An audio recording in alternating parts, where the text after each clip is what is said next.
Fiumi di inchiostro sull'acqua e sulle multinazionali dell'acqua, inchieste, rapporti, discussioni, attacchi, anche disinformazione. Difficile però riuscire a parlare direttamente con una multinazionale. Ai microfoni di Giornalisti nell'Erba risponde Emanuele Acron, direttore Corporate Affairs del gruppo Nestlé in Italia, a domanda d'obbligo sul dibattito acqua pubblica, acqua privata. Allora bisogna sempre ricordarsi che l'acqua è pubblica, la maggior parte delle nazioni del mondo l'acqua è e rimane un bene pubblico perché è un bene di primaria importanza nazionale. Dopodiché il gestore pubblico può decidere di appaltare a privati alcuni servizi e gli alcuni servizi possono essere per esempio la gestione dell'acqua che deve arrivare ai rubinetti, che non è quello che compete a noi come azienda, oppure può concederne la concessione a dei privati per appunto usi di imbottigliamento e commercializzazione.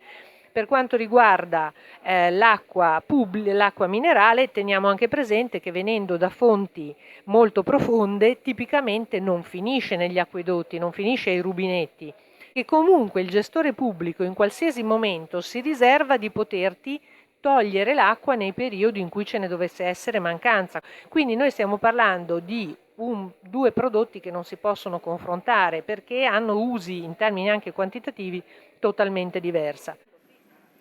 Altra questione dolente è quella della plastica delle bottiglie, dalle presunte sostanze rilasciate nell'acqua all'ambiente. Plastica e produzione, trasporto, smaltimento. Sì, consideriamo che ovviamente queste possono essere tematiche che sono comuni alla maggior parte dei prodotti che troviamo ai supermercati. Per quanto riguarda la PET, che è la bottiglia eminentemente dell'acqua minerale, bisogna tenere presente che è fatta per non rilasciare sostanze in acqua, può rilasciarne solamente in condizioni di conservazione che sono peraltro vietate per legge, se viene lasciata per molte ore al sole e al caldo. Il PET è subentrato al vetro proprio per una questione di energia necessaria per essere prodotto e anche per una questione di leggerezza. In Italia abbiamo un eccellente sistema di riciclo del PET gestito da CONAI, gestito da Coreplate e CONAI. Teniamo presente che i sistemi come il CONAI vengono pagati dalle aziende, quindi noi paghiamo una tassa per poter riciclare per ogni bottiglia che mettiamo sul mercato. Noi lo paghiamo regolarmente, quindi anche a noi il fatto che rimangano in giro bottiglie a inquinare non ci va bene per niente.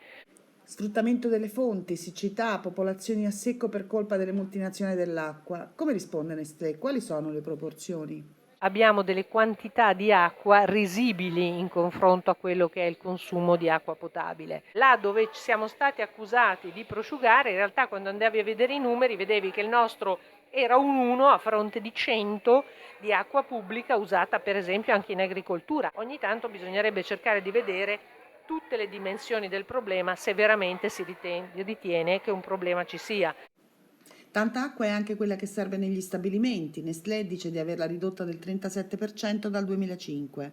È sicuramente un risultato di business. Guardandola in prospettiva, una minore esistenza di acqua disponibile vuol dire anche avere costi maggiori, quindi è anche un vantaggio competitivo poter usare fabbriche che hanno minore uso dell'acqua. Quindi è un guadagno per tutti, per la società, per le persone e anche per le aziende, perché no?